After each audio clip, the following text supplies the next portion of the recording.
नमस्कार दोस्तों। आप सुन रहे हैं गोदान मुंशी प्रेमचंद का अमर उपन्यास। यह कहानी है होरी जैसे आम इंसान के संघर्ष, सपनों और सच्चाई की। तो ध्यान से सुनिए और इस सफर में हमारे साथ जुड़ जाइए। तो चलिए शुरू करते हैं। होरीराम ने दोनों बैलों को सानी पानी देकर अपनी स्त्री धनिया से कहा, गोबर को ऊख गोड़ने भेज देना, मैं ना जाने कब लौटूं, जरा मेरी लाठी दे दे। धनिया के दोनों हाथ गोबर से भरे थे, उपले पात कर आई थी, बोली, अरे कुछ रस पानी तो कर लो, ऐसी जल्दी क्या है। होरी ने अपने झुर्रियों से भरे हुए माथे को सिकोड़ कर कहा, तुझे रस पानी की पड़ी है, मुझे ये चिंता है कि अबेर हो गई तो मालिक से भेंट न होगी, स्नान पूजा करने लगेंगे तो घंटों बैठे बीत जाएगा, इसी से तो कहती हूँ, कुछ जलपान कर लो। और आज न जाओगे तो कौन हर्ज होगा, अभी तो परसों गए थे। तू जो बात नहीं समझती उसमें टांग क्यों अड़ाती है भाई, मेरी लाठी दे दे और अपना काम देख। ये इसी मिलते जुलते रहने का प्रसाद है कि अब तक जान बची हुई है, नहीं कहीं पता न लगता कि किधर गए। गांव में इतने आदमी तो हैं, किस पर बेदखली नहीं आई, किस पर कुड़की नहीं आई। जब दूसरे के पांवों तले अपनी गर्दन दबी हुई है तो उन पांवों को सहलाने में ही कुशल है। धनिया इतनी व्यवहार कुशल न थी। उसका विचार था कि हमने जमींदार के खेत जोते हैं तो वो अपना लगान ही तो लेगा, उसकी खुशामद क्यों करे, उसके तलवे क्यों सहलाएं। यद्यपि अपने विवाहित जीवन के इन 20 बरसों में उसे अच्छी तरह अनुभव हो गया था कि चाहे कितनी ही कतर ब्योंत करो, कितना ही पेट तन काटो, चाहे एक एक कौड़ी को दांत से पकड़ो, मगर लगान बेबाक होना मुश्किल है।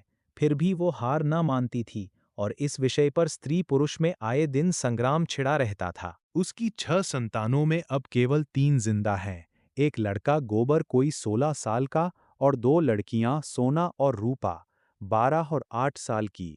3 लड़के बचपन ही में मर गए। उसका मन आज भी कहता था, अगर उनकी दवा दारू होती तो वे बच जाते, पर वो एक धेले की दवा भी न मंगवा सकी थी। उसकी ही उम्र अभी क्या थी, 36वां ही साल तो था, पर सारे बाल पक गए थे, चेहरे पर झुर्रियां पड़ गई थी, सारी देह ढल गई थी। वो सुंदर गेहुआ रंग सैवला गया था और आंखों से भी कम सूझने लगा था, पेट की चिंता ही के कारण तो। कभी तो जीवन का सुख न मिला, इस चिरस्थायी जीर्णावस्था ने उसके आत्मसम्मान को उदासीनता का रूप दे दिया था। जिस गृहस्थी में पेट की रोटियां भी न मिलें, उसके लिए इतनी खुशामद क्यों। इस परिस्थिति से उसका मन बराबर विद्रोह किया करता था और 2-4 घुड़कियां खा लेने पर ही उसे यथार्थ का नान होता था। उसने परास्त होकर होरी की लाठी, मिर्जई, जूते, पगड़ी और तमाकू का बटुआ लाकर सामने पटक दिए। होरी ने उसकी ओर आंखें तरेर कर कहा, क्या ससुराल जाना है जो 5 पोशाक लाई है। ससुराल में भी तो कोई जवान साली सलहज नहीं बैठी है, जिसे जाकर दिखाऊं। होरी के गहरे सांवले पिचके हुए चेहरे पर मुस्कुराहट की मृदुता झलक पड़ी। धनिया ने लजाते हुए कहा, ऐसे ही तो बड़े सजीले जवान हो कि साली सलहजे तुम्हें देखकर रीझ जाएंगी। होरी ने फटी हुई मिर्जई को बड़ी सावधानी से तह करके खाट पर रखते हुए कहा, तो क्या तू समझती है मैं बूढ़ा हो गया, अभी तो 40 भी नहीं हुए, मर्द 60 पर पाठे होते हैं। जाकर शीशे में मुंह देखो, तुम जैसे मर्द 60 पर पाठे नहीं होते। दूध घी अंजन लगाने तक को तो मिलता नहीं, पाठे होंगे। तुम्हारी दशा देख देख कर तो मैं और भी सूखी जाती हूँ कि भगवान ये बुढ़ापा कैसे कटेगा, किसके द्वार पर भीख मांगेंगे। होरी की वो क्षणिक मृदुता यथार्थ की इस आंच में जैसे झुलस गई।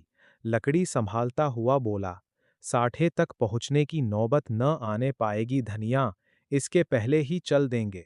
धनिया ने तिरस्कार किया, अच्छा रहने दो, मत अशुभ मुंह से निकालो, तुमसे कोई अच्छी बात भी कहे तो लगते हो कोसने। होरी लाठी कंधे पर रखकर घर से निकला तो धनिया द्वार पर खड़ी उसे देर तक देखती रही। उसके इन निराशा भरे शब्दों ने धनिया के चोट खाए हुए हृदय में आतंकमय कंपन सा डाल दिया था। वो जैसे अपने नारीत्व के संपूर्ण तप और व्रत से अपने पति को अभयदान दे रही थी। उसके अंतःकरण से जैसे आशीर्वादों का व्यूह सा निकलकर होरी को अपने अंदर छिपाए लेता था। विपन्नता के इस अथाह सागर में सोहाग ही वो तृण था, जिसे पकड़े हुए वो सागर को पार कर रही थी। इन असंगत शब्दों ने यथार्थ के निकट होने पर भी मानो झटका देकर उसके हाथ से वो तिनके का सहारा छीन लेना चाहा। बिल्क, यथार्थ के निकट होने के कारण ही उनमें इतनी वेदना शक्ति आ गई थी। काना कहने से काने को जो दुख होता है, वो क्या दो आंखों वाले आदमी को हो सकता है? होरी कदम बढ़ाए चला जाता था। पगडंडी के दोनों ओर ऊख के पौधों की लहराती हुई हरियाली देखकर उसने मन में कहा, भगवान कहीं गौ से बरखा कर दें और डांडी भी सुभीते से रहे तो एक गाय जरूर लेगा। देशी गायें तो न दूध दें न उनके बछवे ही किसी काम के हों। बहुत हुआ तो तेली के कोल्हू में चले, नहीं वो पछाई गाय लेगा, उसकी खूब सेवा करेगा, कुछ नहीं तो 4-5 सेर दूध होगा। गोबर दूध के लिए तरस तरस कर रह जाता है। इस उम्र में न खाया पिया तो फिर कब खाएगा? साल भर भी दूध पी ले तो देखने लायक हो जाए। बछवे भी अच्छे बैल निकलेंगे। 200 से कम की गोई न होगी। फिर गऊ से ही तो द्वार की शोभा है। सबेरे सबेरे गऊ के दर्शन हो जाए तो क्या कहना। न जाने कब ये साध पूरी होगी, कब वो शुभ दिन आएगा। हर एक गृहस्थ की भांति होरी के मन में भी गऊ की लालसा चिरकाल से संचित चली आती थी। यही उसके जीवन का सबसे बड़ा स्वप्न, सबसे बड़ी साध थी। बैंक सूद से चैन करने या जमीन खरीदने या महल बनवाने की विशाल आकांक्षाएं उसके नन्हे से हृदय में कैसे समातीं। जेठ का सूर्य आमों के झुरमुट में से निकलकर आकाश पर छाई हुई लालिमा को अपने रजत प्रताप से तेज प्रदान करता हुआ ऊपर चढ़ रहा था और हवा में गमीर आने लगी थी। दोनों ओर खेतों में काम करने वाले किसान उसे देखकर राम राम करते और सम्मान भाव से चिल्लम पीने का निमंत्रण देते थे, पर होरी को इतना अवकाश कहाँ था।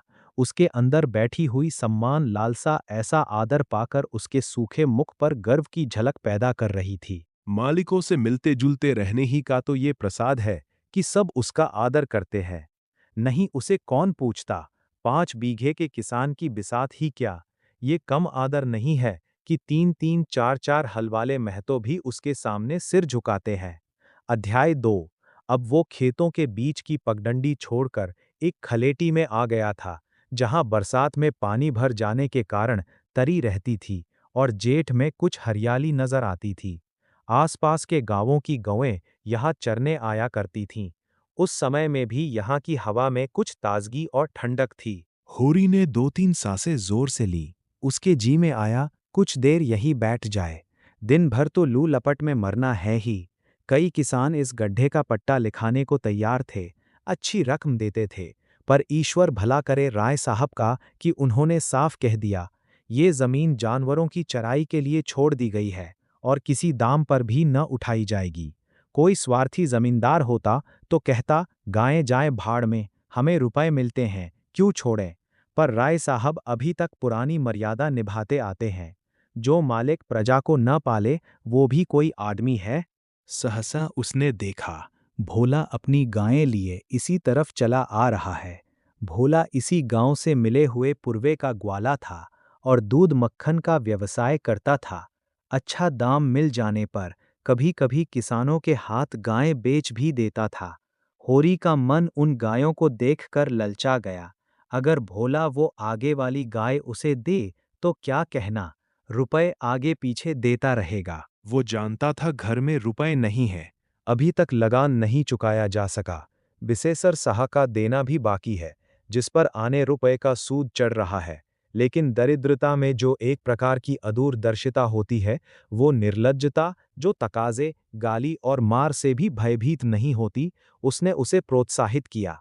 बरसों से जो साध मन को आंदोलित कर रही थी, उसने उसे विचलित कर दिया। भोला के समीप जाकर बोला, राम राम भोला भाई, कहो क्या रंग ढंग है, सुना अब की मेले से नई गायें लाए हो। भोला ने रूखाई से जवाब दिया। होरी के मन की बात उसने ताड़ ली थी। हाँ, 2 बछिए और 2 गायें लाया। पहले वाली गायें सब सूख गई थीं, बैंधी पर दूध न पहुंचे तो गुजर कैसे हो। होरी ने आने वाली गाय के पुट्ठे पर हाथ रखकर कहा, दुधार तो मालूम होती है, कितने में ली। भोला ने शान जमाई, अब की बाजार बड़ा तेज रहा महतो, इसके 80 रुपए देने पड़े। आंखें निकल गईं। 30-30 रुपए तो दोनों कलोरों के दिए। तिस पर गाहक रुपए का 8 सेर दूध मांगता है। बड़ा भारी कलेजा है तुम लोगों का भाई। लेकिन फिर लाए भी तो वो माल कि यहाँ 10-5 गांवों में तो किसी के पास निकलेगी नहीं। भोला पर नशा चढ़ने लगा। बोला, राय साहब इसके 100 रुपए देते थे, दोनों कलोरों के 50-50 रुपए, लेकिन हमने न दिए। भगवान ने चाहा तो 100 रुपए इसी बयान में पीट लूंगा। इसमें क्या संदेह है भाई, मालिक क्या खा के लेंगे? नजराने में मिल जाए तो भले ले लें। ये तुम्ही लोगों का गुदार है कि अंजुली भर रुपए तकदीर के भरोसे गिन देते हो। यही जी चाहता है कि इसके दर्शन करता रहूं। धन्य है तुम्हारा जीवन कि गौओं की इतनी सेवा करते हो। हमें तो गाय का गोबर भी मयस्सर नहीं। गिरस्त के घर में एक गाय भी न हो तो कितनी लज्जा की बात है। साल के साल बीत जाते हैं, गोरस के दर्शन नहीं होते। घरवाली बार बार कहती है, भोला भैया से क्यों नहीं कहते? मैं कह देता हूं, कभी मिलेंगे तो कहूंगा। तुम्हारे स्वभाव से बड़ी प्रसन्न रहती है। कहती है, ऐसा मर्द ही नहीं देखा कि जब बातें करेंगे नीची आंखें करके कभी सिर नहीं उठाते। भोला पर जो नशा चढ़ रहा था उसे इस भरपूर प्याले ने और गहरा कर दिया। बोला, भला आदमी वही है जो दूसरों की बहू बेटी को अपनी बहू बेटी समझे। जो दुष्ट किसी मेहरिया की ओर ताके उसे गोली मार देना चाहिए। यह तुमने लाख रुपए की बात कह दी भाई। बस सज्जन वही जो दूसरों की आबरू को अपनी आबरू समझे। जिस तरह मर्द के मर जाने से औरत अनाथ हो जाती है, उसी तरह औरत के मर जाने से मर्द के हाथ पांव टूट जाते हैं। मेरा तो घर उजड़ गया महतो, कोई एक लोटा पानी देने वाला भी नहीं। गत वर्ष भोला की स्त्री लू लग जाने से मर गई थी, ये होरी जानता था। लेकिन 50 बरस का खंखड़ भोला भीतर से इतना स्निग्ध है वो न जानता था। स्त्री की लालसा उसकी आंखों में सजल हो गई थी। होरी को आसन मिल गया, उसकी व्यावहारिक कृषक बुद्धि सजग हो गई। पुरानी मसल झूठी थोड़ी है, बिन घरनी घर भूत का डेरा, कहीं सगाई नहीं ठीक कर लेते। ताक में हूं मैं तो, पर कोई जल्दी फैसला नहीं। 150 खर्च करने को भी तैयार हूं, जैसी भगवान की इच्छा। अब मैं भी फिर्क में रहूंगा। भगवान चाहेंगे तो जल्दी घर बस जाएगा। बस यही समझ लो कि उबर जाऊंगा भैया। घर में खाने को भगवान का दिया बहुत है। 4 पसेरी रोज दूध हो जाता है, लेकिन किस काम का? मेरे ससुराल में एक मेहरिया है, 3-4 साल हुए उसका आदमी उसे छोड़कर कलकत्ते चला गया। बेचारी पिसाई करके गुजर कर रही है। बाल बच्चा भी कोई नहीं। देखने सुनने में अच्छी है, बस लक्ष्मी समझ लो। भोला का सिकुड़ा हुआ चेहरा जैसे चिकना गया। आशा में कितनी सुधा है। बोला, अब तो तुम्हारा ही आसरा है महतो। छुट्टी हो तो चलो एक दिन देख आए। मैं ठीक ठाक करके तब तुमसे कहूंगा। बहुत उतावली करने से भी काम बिगड़ जाता है। जब तुम्हारी इच्छा हो तब चलो, उतावली काहे की? इस कबरी पर मन ललचाया हो तो ले लो। यह गाय मेरे मान की नहीं है दादा। मैं तुम्हें नुकसान नहीं पहुंचाना चाहता। अपना धर्म ये नहीं है कि मित्रों का गला दबाएं। जैसे इतने दिन बीते हैं वैसे और भी बीत जाएंगे। तुम तो ऐसी बातें करते हो होरी, जैसे हम तुम दो हैं। तुम गाय ले जाओ, दाम जो चाहे देना। जैसे मेरे घर रही वैसे तुम्हारे घर रही। 80 रुपए में ली थी, तुम 80 रुपए ही दे देना। जाओ। लेकिन मेरे पास नगद नहीं है दादा, समझ लो। तो तुमसे नगद मांगता कौन है भाई? होरी की छाती गज भर की हो गई। 80 रुपए में गाय महंगी न थी। ऐसा अच्छा डील डॉल, दोनों जून में 6-7 सेर दूध, सीधी ऐसी कि बच्चा भी दूह ले। इसका तो एक एक बाछा 100-100 का होगा। द्वार पर बंधेगी तो द्वार की शोभा बढ़ जाएगी। उसे अभी कोई 400 रुपए देने थे, लेकिन उधार को वो एक तरह से मुफ्त समझता था। कहीं भोला की सगाई ठीक हो गई तो 1-2 साल तो वो बोलेगा भी नहीं। सगाई ना भी हुई तो होरी का क्या बिगड़ता है? यही तो होगा। भोला बार बार तगादा करने आएगा, बिगड़ेगा, गालियां देगा। लेकिन होरी को इसकी ज्यादा शर्म न थी। इस व्यवहार का वो आदी था। कृषक के जीवन का तो ये प्रसाद है। अध्याय 3 भोला के साथ वो छल कर रहा था और ये व्यापार उसकी मयारदा के अनुकूल था। अब भी लेन देन में उसके लिए लिखा पढ़ी होने और न होने में कोई अंतर न था। सूखे बूढ़े की विपदाएं उसके मन को भी बनाए रहती थीं। ईश्वर का रौद्र रूप सदैव उसके सामने रहता था, पर ये छल उसकी नीति में छल न था, ये केवल स्वार्थ सिद्धि थी, और ये कोई बुरी बात न थी।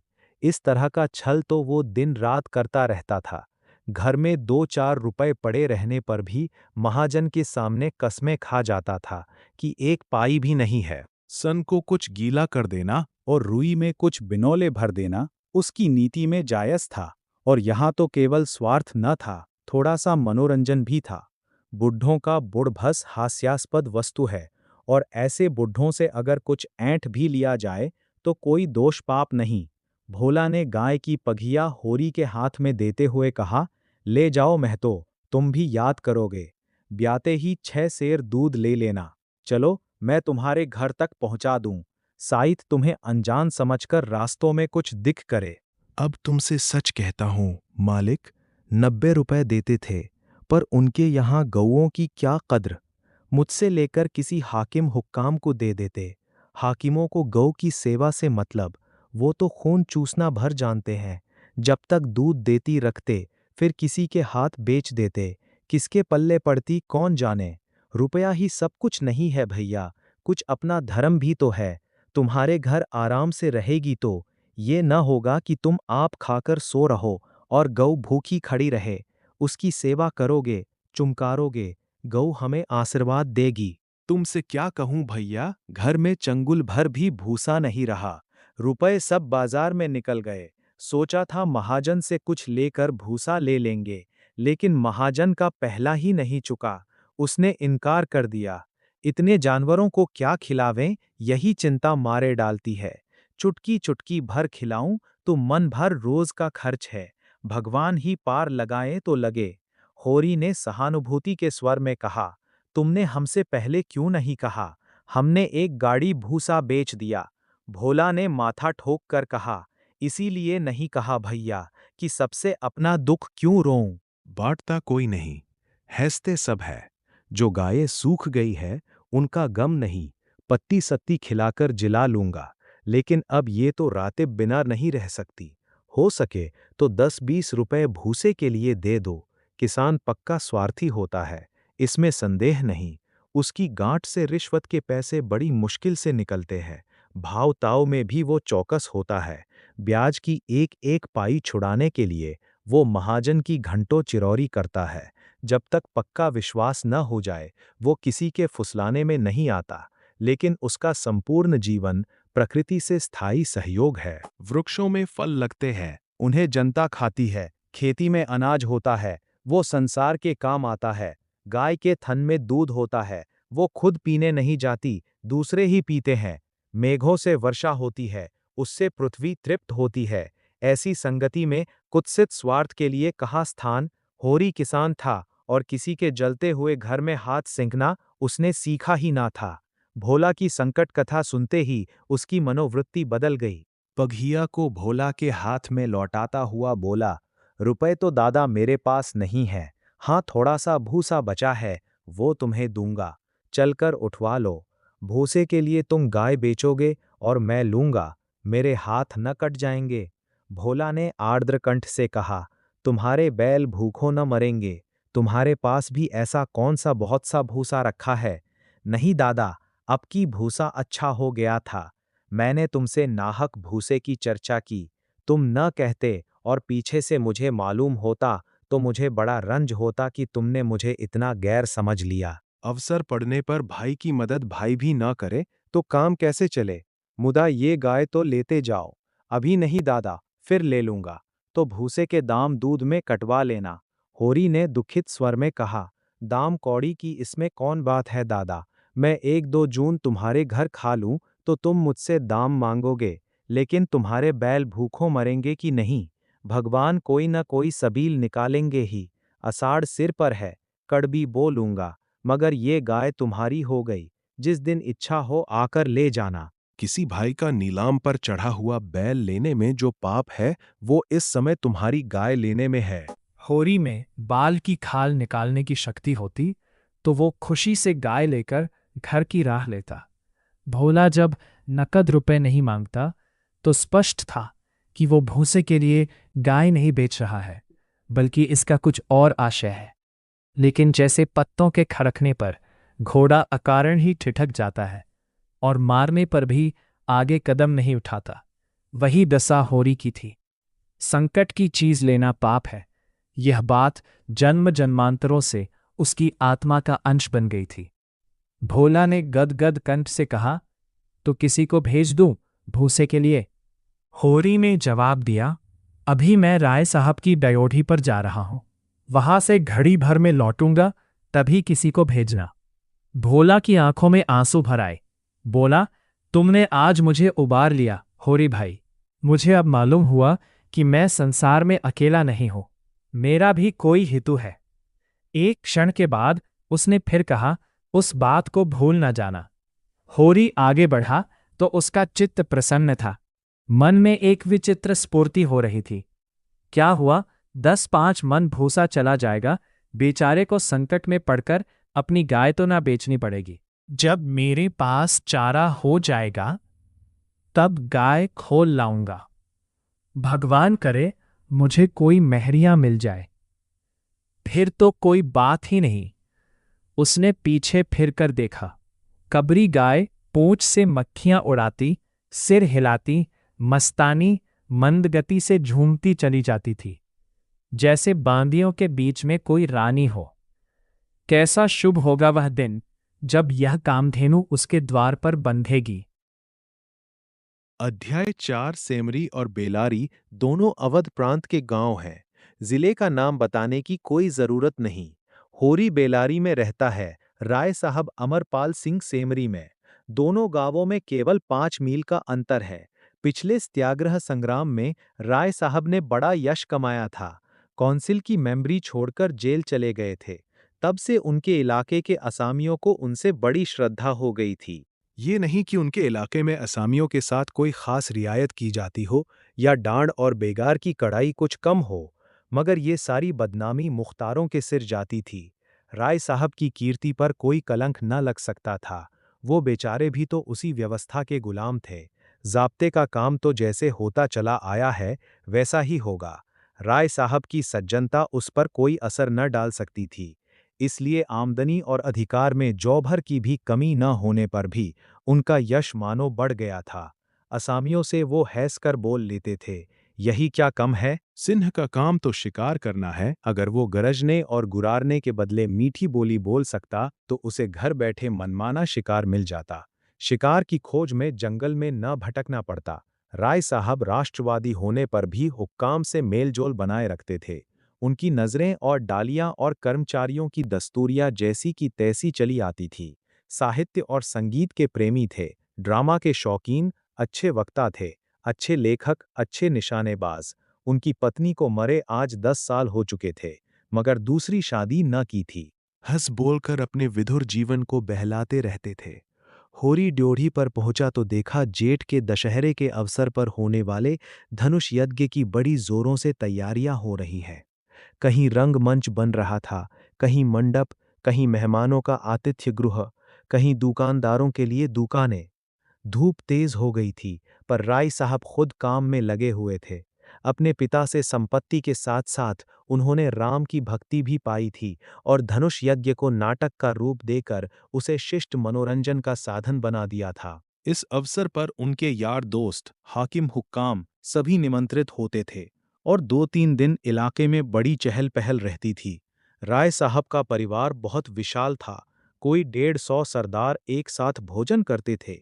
कई चचा थे, दर्जनों चचेरे भाई, कई सगे भाई, बीसियों नाते के भाई।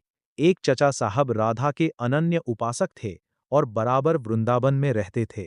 भक्ति रस के कितने ही कविता रच डाले थे और समय समय पर उन्हें छपवाकर दोस्तों की भेंट कर देते थे। एक दूसरे चचा थे जो राम के परम भक्त थे और फारसी भाषा में रामायण का अनुवाद कर रहे थे। रियासत से सबके वसीके बंधे हुए थे।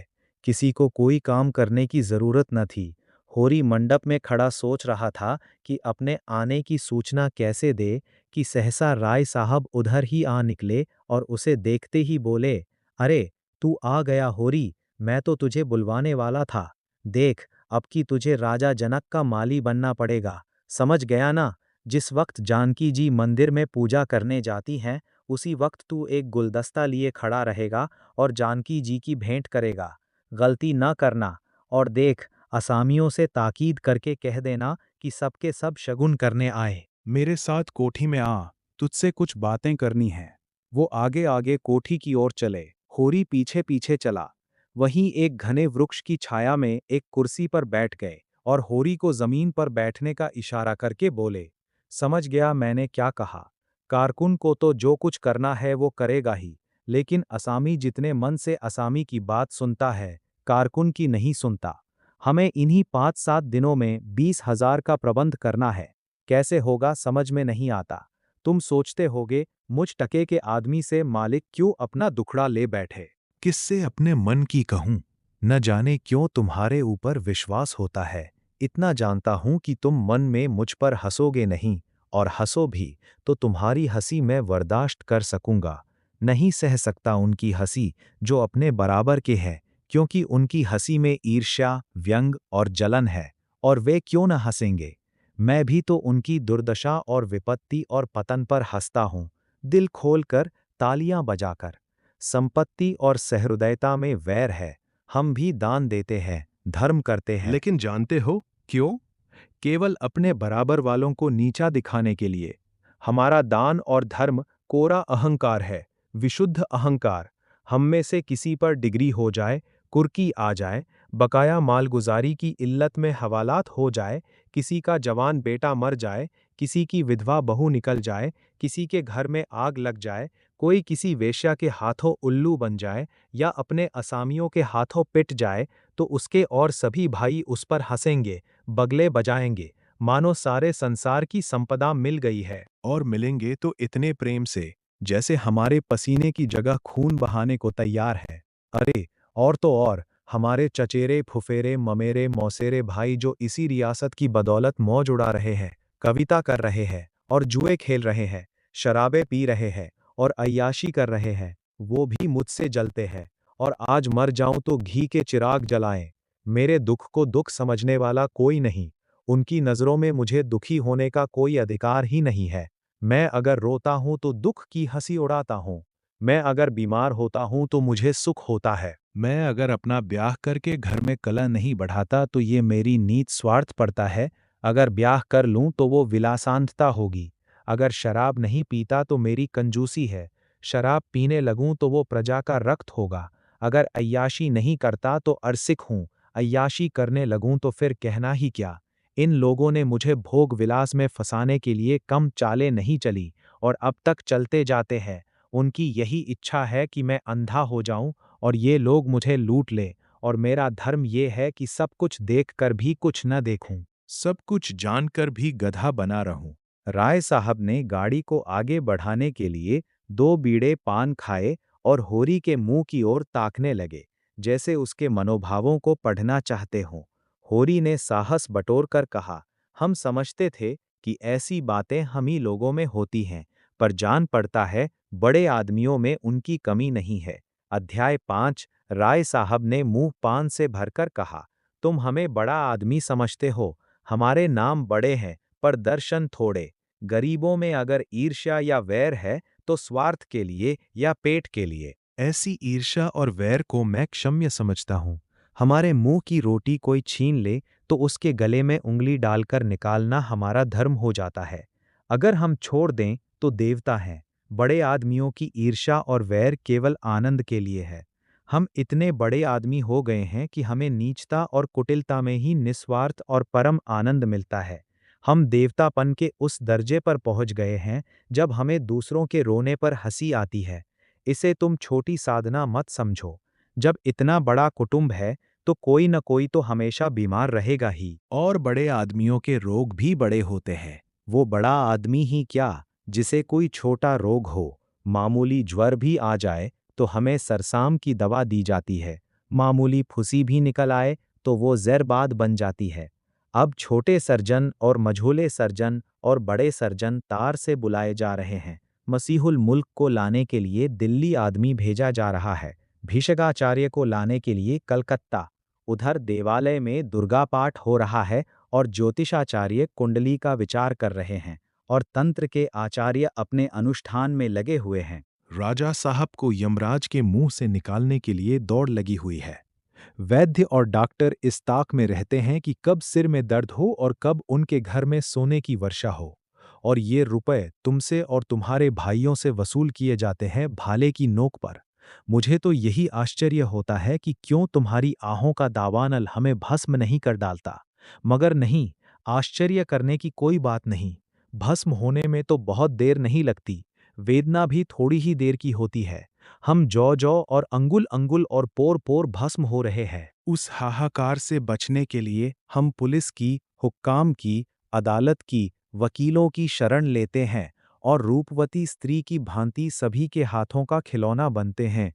दुनिया समझती है हम बड़े सुखी हैं। हमारे पास इलाके, महल, सवारियां, नौकर-चाकर, कर्ज, वेश्याएं क्या नहीं हैं, लेकिन जिसकी आत्मा में बल नहीं, अभिमान नहीं, वो और चाहे कुछ हो, आदमी नहीं है। जिसे दुश्मन के भय के मारे रात को नींद न आती हो, जिसके दुख पर सब हंसें और रोने वाला कोई न हो, जिसकी छोटी दूसरों के पैरों के नीचे दबी हो, जो भोग विलास के नशे में अपने को बिल्कुल भूल गया हो, जो हुक्काम के तलवे चाटता हो और अपने अधीनों का खून चूसता हो, उसे मैं सुखी नहीं कहता।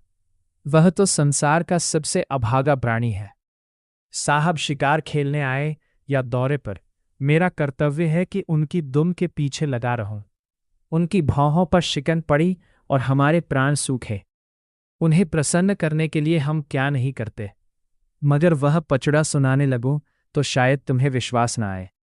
डालियों और रिश्वतों तक तो खैर गनीमत है, हम सिजदे करने को भी तैयार रहते हैं। मुफ्तखोरी ने हमें अपंग बना दिया है। हमें अपने पुरुषार्थ पर लेश मात्र भी विश्वास नहीं। केवल अफसरों के सामने दुम हिला हिलाकर किसी तरह उनके कृपा पात्र बने रहना और उनकी सहायता से अपनी प्रजा पर आतंक जमाना ही हमारा उद्यम है। पिछलगुओं की खुशामद ने हमें इतना अभिमानी और तुनक मिजाज बना दिया है कि हम में शील, विनय और सेवा का लोप हो गया है। मैं तो कभी कभी सोचता हूँ कि अगर सरकार हमारे इलाके छीनकर हमें अपनी रोजी के लिए मेहनत करना सिखा दे तो हमारे साथ महान उपकार करे। और ये तो निश्चय है कि अब सरकार भी हमारी रक्षा न करेगी। हमसे अब उसका कोई स्वार्थ नहीं निकलता। लक्षण कह रहे हैं कि बहुत जल्द हमारे वर्ग की हस्ती मिट जाने वाली है। मैं उस दिन का स्वागत करने को तैयार बैठा हूं। ईश्वर वह दिन जल्द लाए।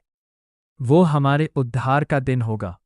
यह परिस्थिति ही हमारा सर्वनाश कर रही है और जब तक संपत्ति की यह बेड़ी हमारे पैरों से न निकलेगी, जब तक यह अधिशाप हमारे सिर पर मंडराता रहेगा, हम मानवता का वह पद न पा सकेंगे जिस पर पहुंचना ही जीवन का अंतिम लक्ष्य है। राय साहब ने फिर गिलौरी दान निकाला और कई गिलौरियां निकालकर मुंह में भर ली। कुछ और कहने वाले थे कि एक चपरासी ने आकर कहा, सरकार बेगारों ने काम करने से इनकार कर दिया है। कहते हैं जब तक हमें खाने को न मिलेगा हम काम न करेंगे। हमने धमकाया तो सब काम छोड़कर अलग हो गए। राय साहब के माथे पर बल पड़ गए। आंखें निकालकर बोले, चलो मैं इन दुष्टों को ठीक करता हूं। जब कभी खाने को नहीं दिया तो आज ये नई बात क्यों? एक आने रोज के हिसाब से मजूरी मिलेगी जो हमेशा मिलती रही है, और इस मजूरी पर उन्हें काम करना होगा, सीधे करें या टेढ़े। फिर होरी की ओर देखकर बोले, तुम अब जाओ होरी, अपनी तैयारी करो। जो बात मैंने कही है उसका ख्याल रखना। तुम्हारे गांव से मुझे कम से कम 500 की आशा है। राय साहब झल्लाते हुए चले गए। होरी ने मन में सोचा, अभी यह कैसी कैसी नीति और धर्म की बातें कर रहे थे और एकाएक इतने गर्म हो गए। सूर्य सिर पर आ गया था। उसके तेज से अभिभूत होकर वृक्षों ने अपना पसार समेट लिया था। आकाश पर मिट्याला गर्द छाया हुआ था और सामने की पृथ्वी कांपती हुई जान पड़ती थी। होरी ने अपना डंडा उठाया और घर चला। शगुन के रुपए कहाँ से आएंगे, यही चिंता उसके सिर पर सवार थी।